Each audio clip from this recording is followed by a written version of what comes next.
ZeP138 English version. US international policy when power stops feeling safe. For decades, the global financial system rested on a single assumption that the United States might pressure its rivals, but it would never turn its back on its allies. That long-standing partners were protected, rewarded, and financially safe. That assumption is now breaking. Europe holds more than $3.5 trillion in US Treasuries, representing nearly 40% of all foreign-held American debt.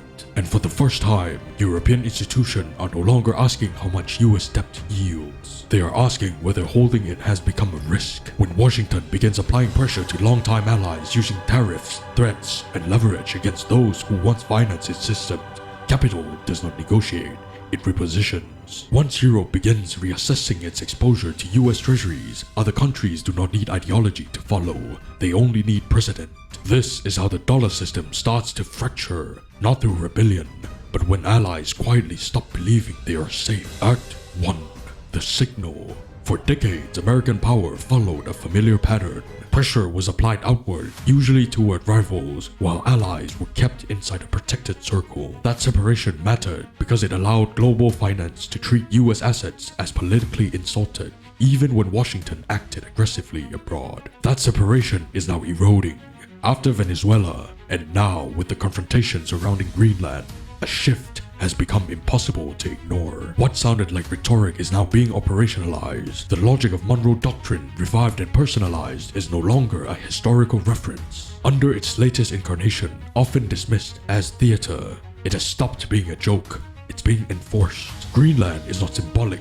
It's an autonomous territory within the Kingdom of Denmark, a NATO ally, and a long-standing partner of the United States. When the pressure is applied there through threats, leverage, and economic coercion, the message does not stay local. It tells the rest of the world that alignment no longer guarantees insulation, and the world is watching. There's an old warning attributed to Henry Kissinger: to be friends with America is dangerous, but to be America's enemy is fatal. That line matters now because it no longer sounds cynical.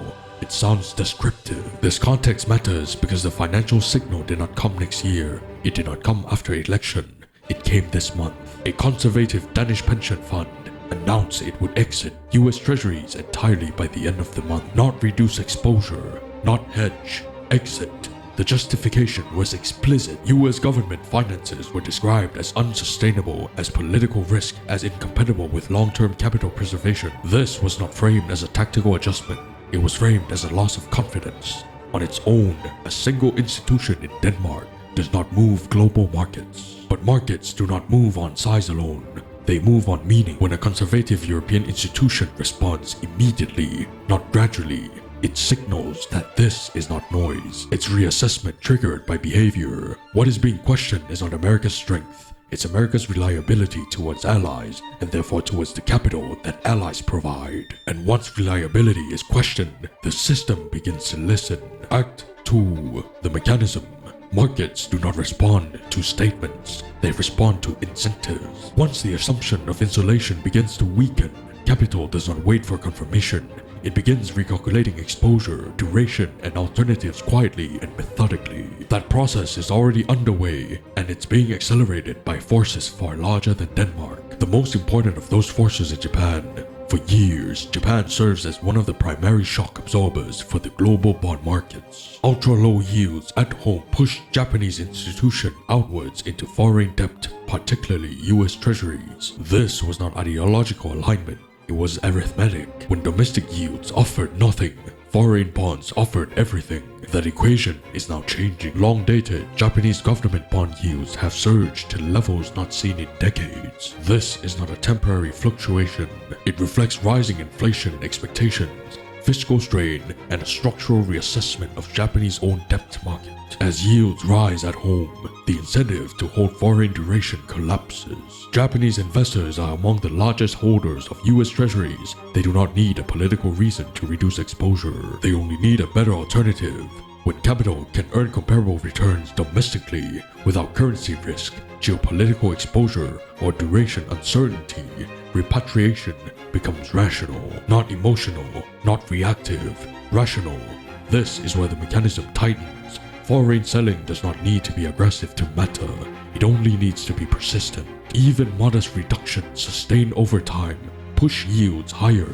Higher yields raise borrowing costs across the US economy. Higher borrowing costs feed back into fiscal stress. This is not a market panic, it's a slow grind.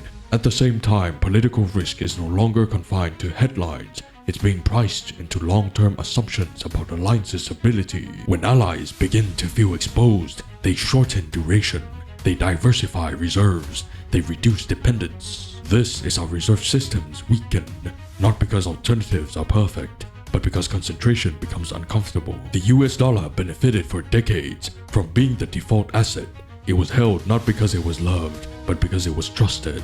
That trust allowed the United States to borrow cheaply, endlessly, and globally. When trust erodes, borrowing becomes conditional. Europe does not need to dump treasuries to change the system. Japan does not need to announce repatriation.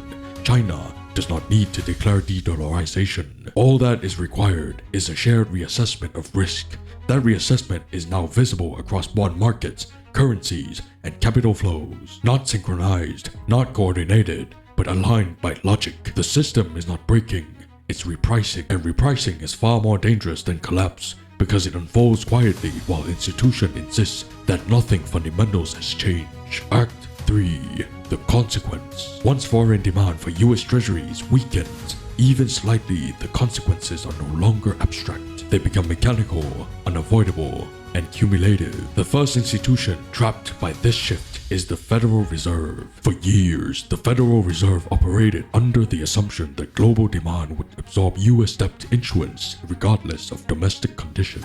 That assumption allowed monetary policy to focus on inflation, employment, and financial stability as separate levers. When foreign demand becomes conditional, those levers collide. Rising yields are no longer just a signal of tighter financial conditions, they become a constraint. If yields rise because global buyers demand compensation for political and fiscal risk, the Fed faces a dilemma it cannot solve cleanly. Intervene to suppress yields and inflation credibility erodes. There is no neutral option.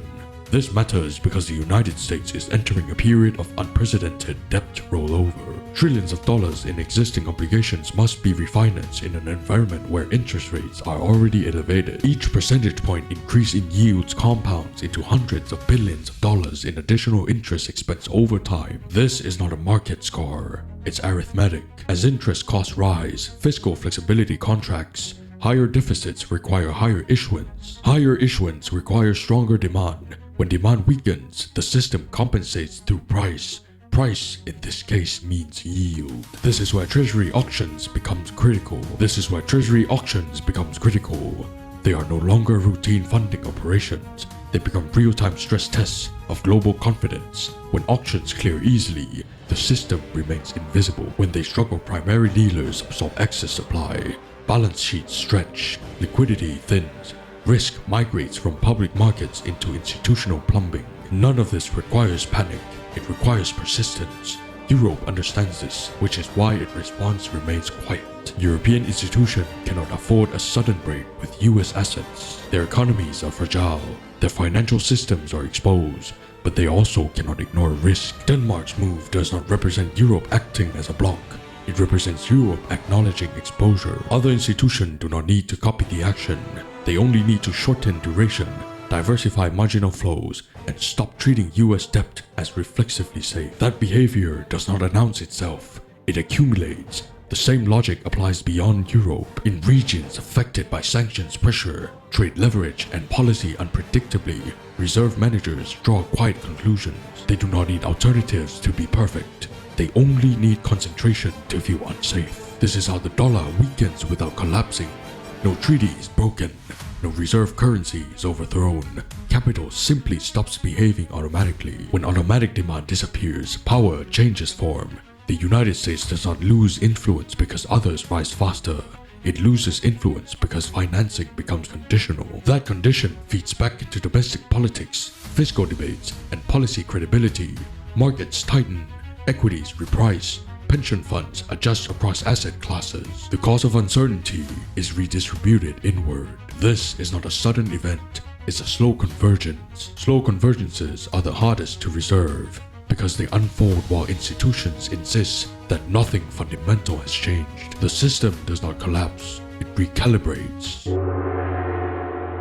不战而治人之兵，不知善者也 means supreme excellence consists of breaking the enemy's resistance without fighting. By Sun Tzu, The Art of War. And this is the Zircon Show. In case we don't see you, good morning, good afternoon, and good night.